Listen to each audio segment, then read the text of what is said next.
Welcome back, everyone. Let's give others a moment to join if they can figure it out. I don't see Sabine yet.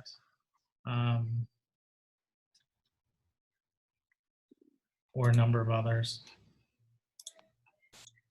Oh, there we go. I'm back. Okay, so we're back. Okay. Yeah, great. Here's the link, by the way, to the Sophocles one. Oh, yeah, let me open my chat. I don't know if it's the Apple version. All right, I'll take a look at that. Okay. Can I do that from here? Okay, so book 16. Someone want to attempt this time to give us a summary of book 16? What the main action is in this book? Can I ask you a question? Sure. For the story that you just said about book 14, most of it wasn't included in the required reading. So should we have read it? The part from 190 to 360, that's not in the readings on the website. So what was on the website again? I think it was 1 to 190, and then 360 to 400 to the end of the book. But the whole part about the story that he tells Eumaeus isn't included. Is that left out? Huh. Yeah. I should probably. That's just an artifact of I don't skip things myself, but I understand that. I won't ask you anything on the exam that is specifically about the content of that. But I'll fix that in the future. Yeah. The reading selections have been made 15 years ago by members of the program before I even started. But I usually take those lines out. But thanks for reminding me. So it's just the story that's cut out, yeah? All right. By the way, Professor, the story though. So. Yes. You asked if one of us could attempt to summarize what chapter 16 is. Yeah. Okay. Well, chapter 16, if I remember correctly, this is when Telemachus comes into the picture, and the disguised Odysseus finally reveals himself to Telemachus. Yeah, so it's a fairly simple book to see what it's about, right? It's just a meeting. It actually it's a kind of peculiar book because the first part, you're right, it's a return of Telemachus and the meeting between Telemachus and Odysseus, and then the planning of how they're going to deal with the suitors, right? But the end then, suddenly we flip back to and transition to Odysseus' home, where we meet 3 of the suitors again at the very end of the book, right? So it's kind of a hybrid book in that way. So as we know, Telemachus has been off traveling around trying to find news. He has just returned. In the meantime, the suitors had planned to kill him, right? But Athena has prevented them from catching his ship. And now he arrives back and goes to Eumaeus, right? This is part of the reading quiz. When he meets Eumaeus, what is most striking? So Telemachus comes in. He's there. Eumaeus is there with the disguised Odysseus. What is the relationship between Eumaeus and Telemachus like? Father-son. Exactly. That's what it seemed like. Yes, it more than seems like it. Yeah. They imagine what's supposed to. This is father. Yeah. The purpose of this, obviously, is to make it to impress us with the pain of both Telemachus and Odysseus at having lost the relationship of father-son, right? So the relationship is basically like Eumaeus is like a second father to Telemachus, is what we're saying? He's like his real father. Oh. Yeah. And it's not only that, but Odysseus is there. Imagine he has to play the part of a stranger. Telemachus refers to him as stranger. But throughout, he refers to, right in front of Odysseus sitting there, he refers to Eumaeus as my father throughout. So this is how it's described.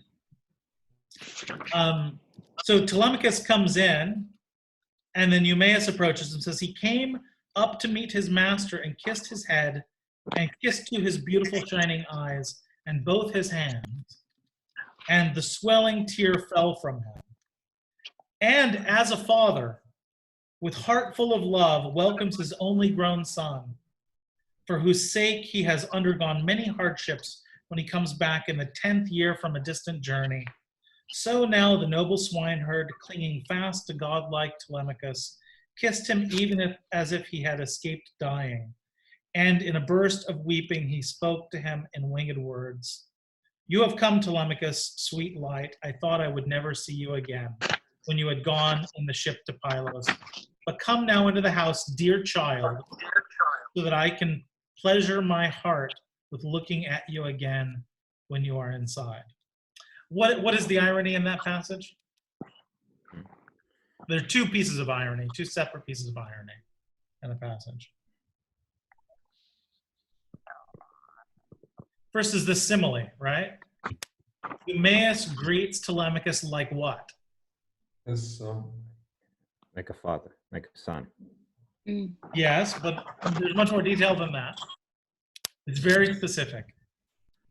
That hasn't seen him in 10 years.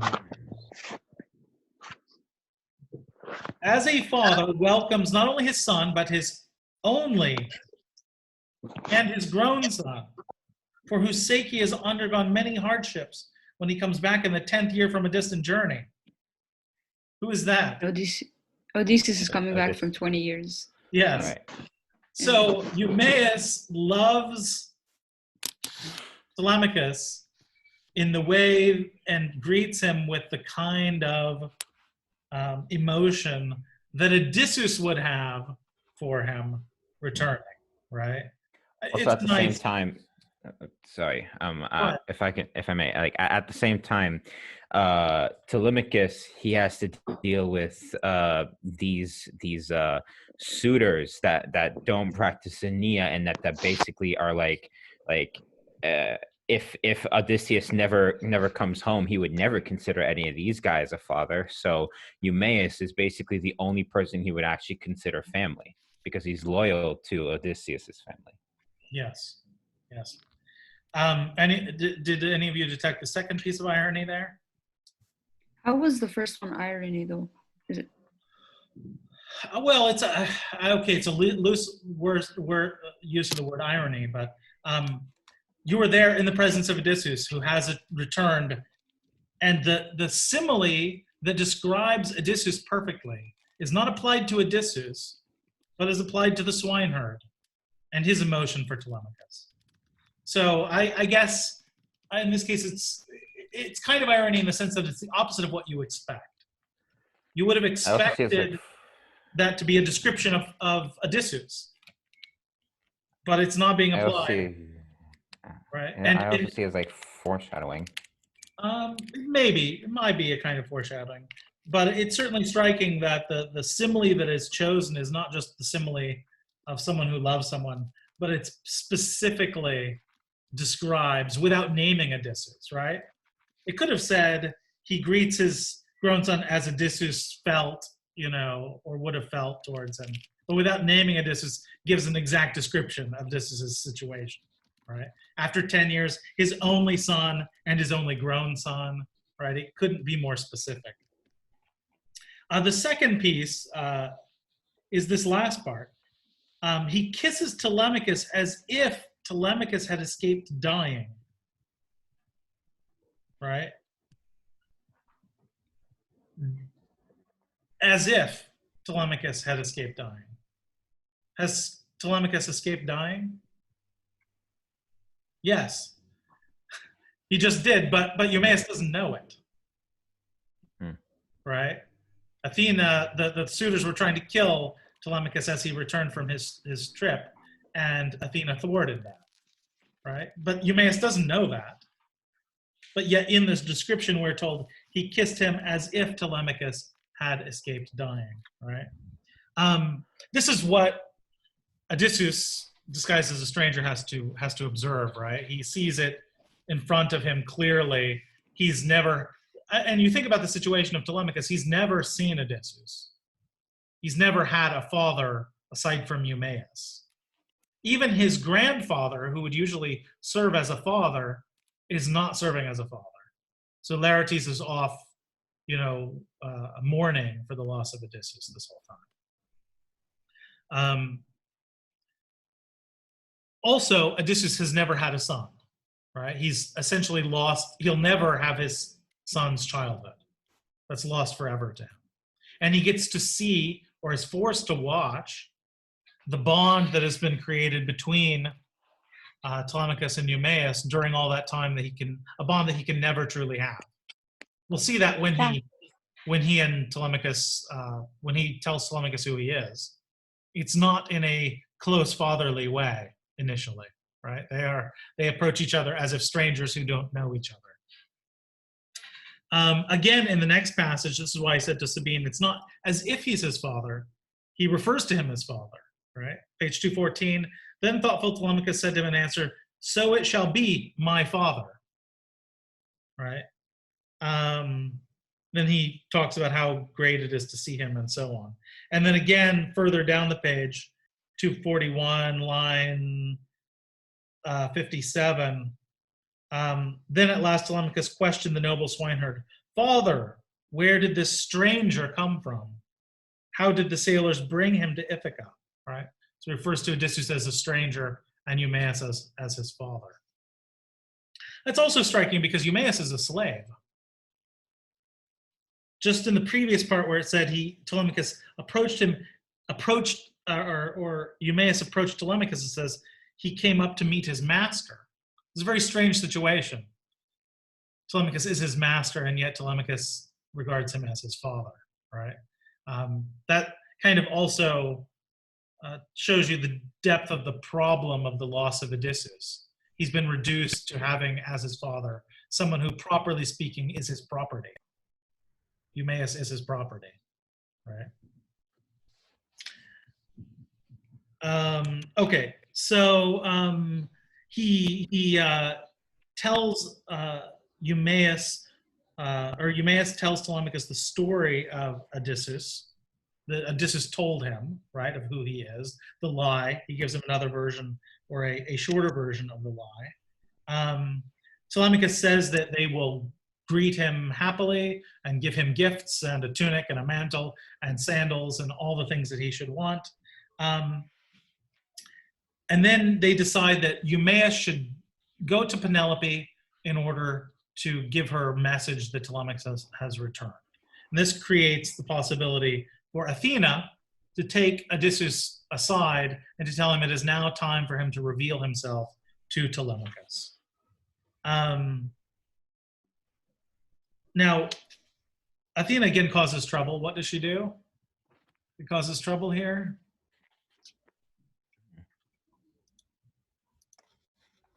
Maybe unintentionally, but nevertheless.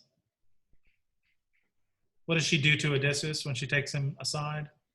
Makes him seem really old. No, he now Different seems than really all old. the Yeah. Huh? Yeah. What does she do? Transforms him back to normal. Could you say that again?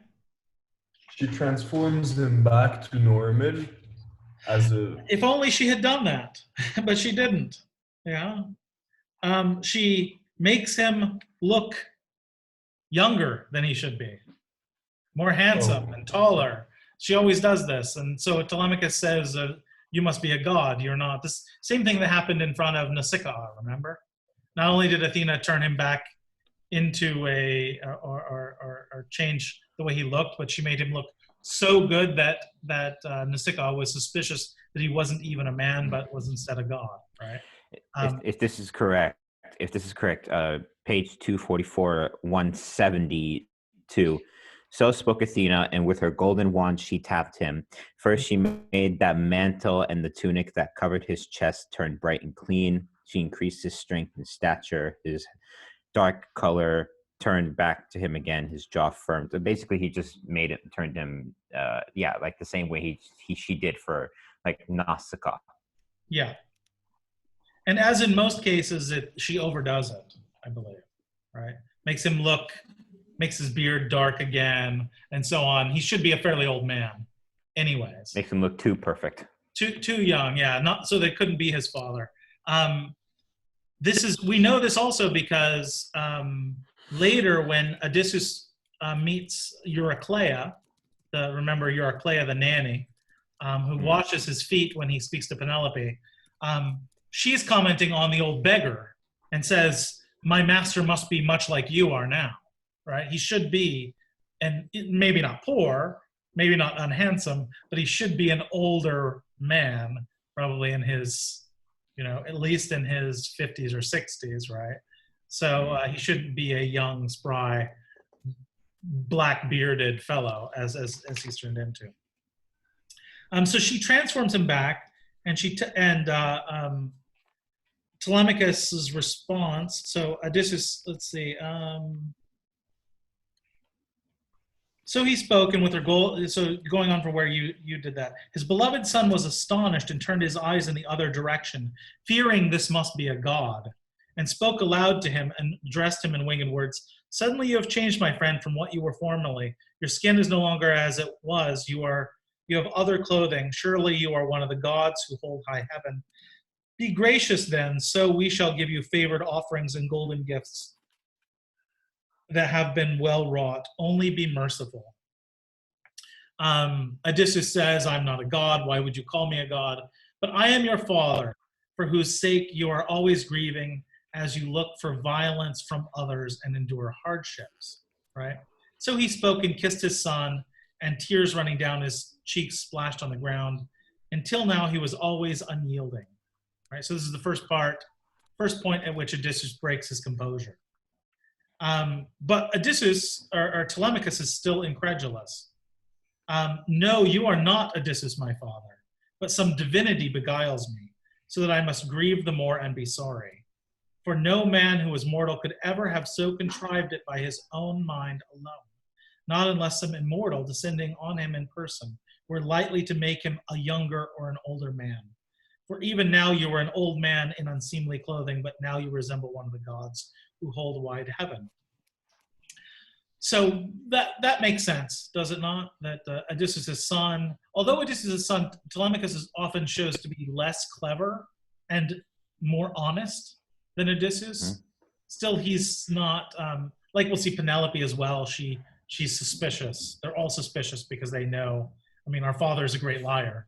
So, I find it kind of funny where it's like, Odysseus says, "No, I am not a god." But if we remember, like in the very first book, the very first chapter, he's depicted as godlike. Yes.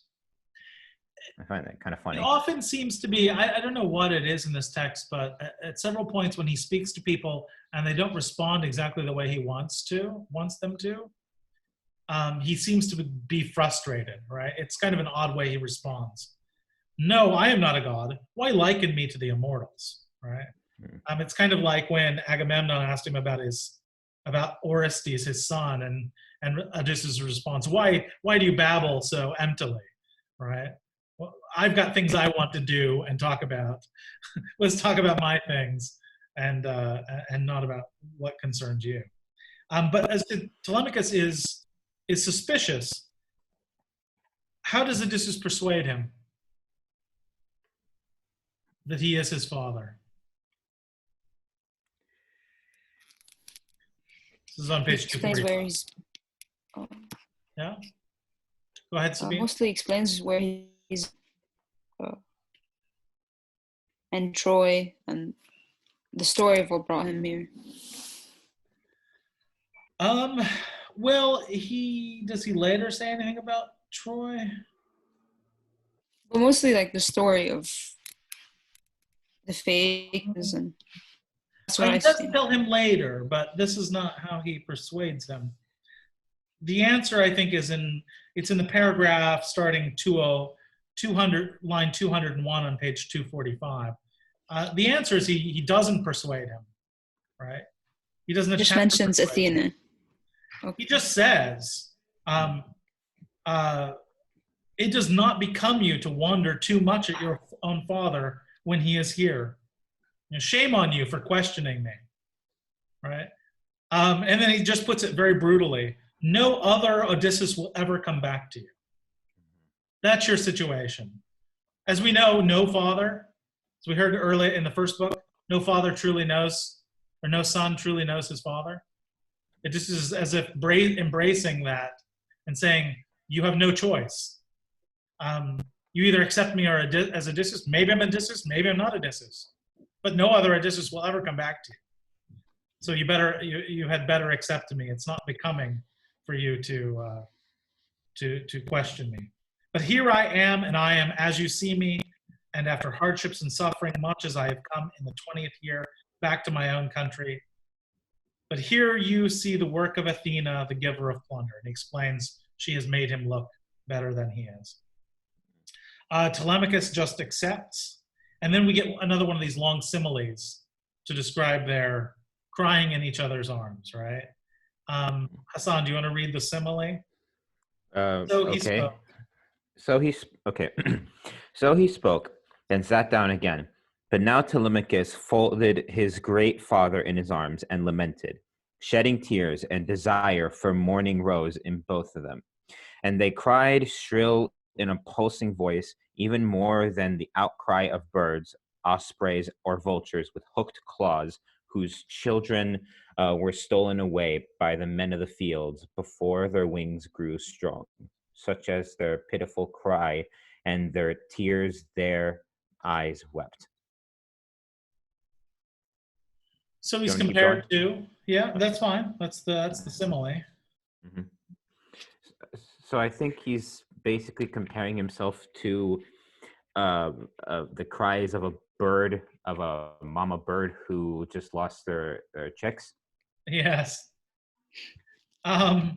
Notice it's similar in the cry itself. The cry that each of them lets out is not the manly, low cry you would expect, but is much like, remember in the case of his crying in front of the Phaeacians, high and shrill, right? He cried shrilly like birds screeching.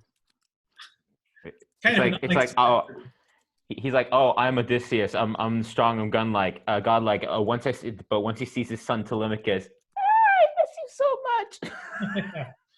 It's a very pitiful kind of a scene, right? Like, as you say, the little. Now, the idea of stolen away, of course, this is emphasizing the fact that, in truth, Telemachus is forever stolen away from Odysseus, right? His childhood, Odysseus will never see the childhood. He'll never have a child. Same with Telemachus, his father has been taken from him. Even though he returns, he never had a father and never will have a father, right? At least as he's growing up. So I suppose that's the idea of the stolen away part. He was stolen away.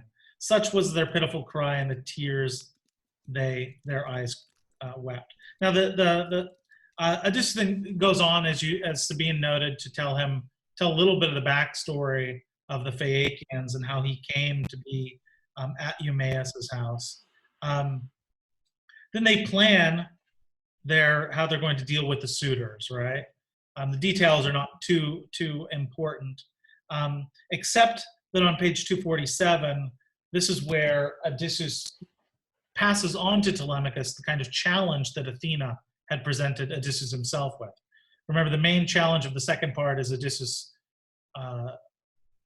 being able to quietly suffer the indignities and abuse of the suitors, right?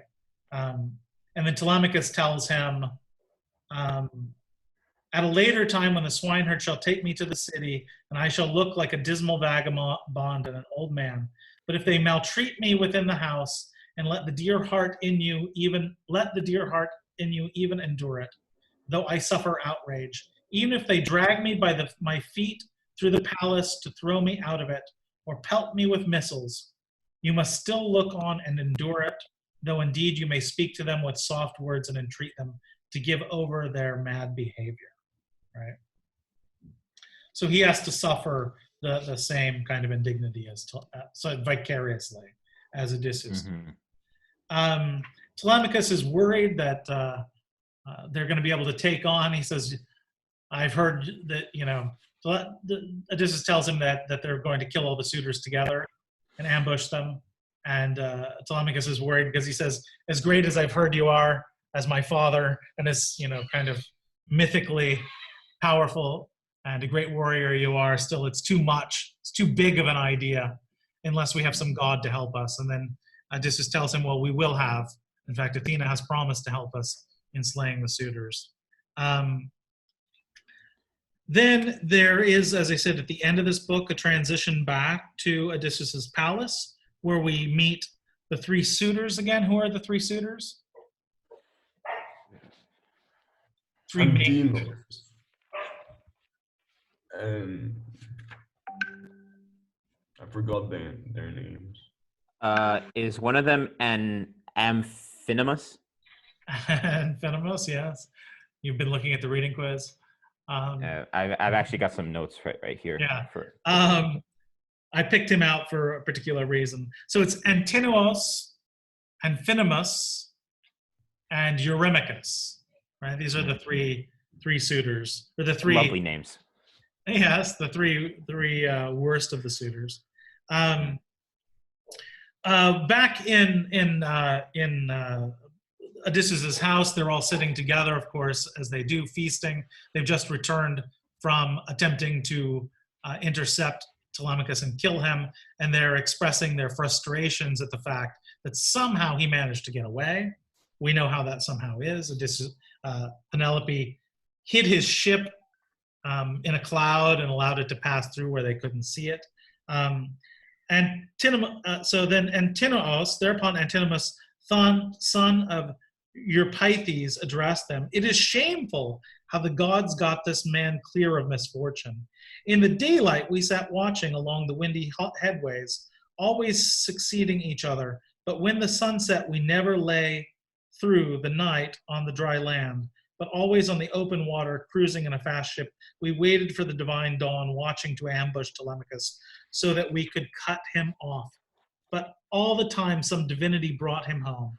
Therefore we who are here must make our plans for the grim destruction of Telemachus, so he cannot escape us, since I have no thought we can get our present purpose accomplished while he is living." Pretty bad guys, right? They're in the house of Odysseus, courting his wife and planning to murder her son. This is where Amphinomus breaks in, and it sounds as if you read the top of the page, it says the plan to kill Telemachus is vetoed by Amphinomus, but that if you read the actual text, that's not exactly what happens. Amphinomus agrees that they should try to kill Telemachus, but only if the gods send some kind of sign. This is typical Greek story. There's in fact a famous story from about this time of, this is one of the ways in which one of the standard kinds of stories that the Greeks would tell, of a king who was murdered by someone else, who would then take his kingship from him, and then the kingdom would undergo all kinds of suffering because the gods had not given a sign that it was proper to kill the king. So if you're planning to have a coup, right, to overthrow a government or a king, you first need to send for some kind of sign, right, to what is it called? The oracle or something of this sort, right? Or have a priest read the signs. And sometimes you'll get the right sign and you should kill the king or assassinate them. In this case, Amphinomus says we shouldn't anger the gods, right? So we should ask for some kind of sign, and all the other suitors agree. Then Penelope is of course there and is hearing them talk about killing her son. And she comes down and chastises them. It's quite surprising that they would discuss this quite out in the open, right? In front of the mother of the person they're going to kill. This is what Penelope tells them. She says, she chastises Antinous because she says that Antinous, now listen to this story, She says, she reminds Antinous that his own father was helped out by Odysseus once upon a time. Says, do you know how your father came here once to Odysseus, a fugitive in fear of the people? These were terribly angered with him because he had thrown in his lot with the pirate Taphians and harried the Thesprotians, and these were friends of our people. They wanted to waste him away, to break the dear heart in him, to eat up his substance and abundant livelihood. Only Odysseus stayed their hand and held them for all their fury. Now you eat up his house without payment. Pay court to his wedded wife, try to murder his son, and do me great indignity. I tell you to stop it, and ask the others to do so likewise. It's quite remarkable that they would expect that if they murder her son, that she will still marry them. She doesn't deny that that's the case, right? But then she reminds them that Antinous' father was having his own substance eaten away by other people, and Odysseus saved him from it, and was the only person to stop them. And so he should repay that, right? This is where Eurymachus enters. Remember, Antinous is the bold one, and Phenemus seems to be a leader, but slightly less bold than Antinous. But Eurymachus is the clever one. He's the most like Odysseus, in that he's a liar. And as he tries to persuade Penelope, he says, "Oh, we would never touch Telemachus. Don't worry. We would never kill him." And then you are told, so he spoke, encouraging her, but himself was planning the murder, right? Then she goes back up to her bed and sleeps, and that's the end of that book. I guess we're out of time. So next time we will finish, I believe, and then we'll move on to the Oedipus the King. Okay. Okay. Thank you, Professor. Stay healthy. You too. See ya.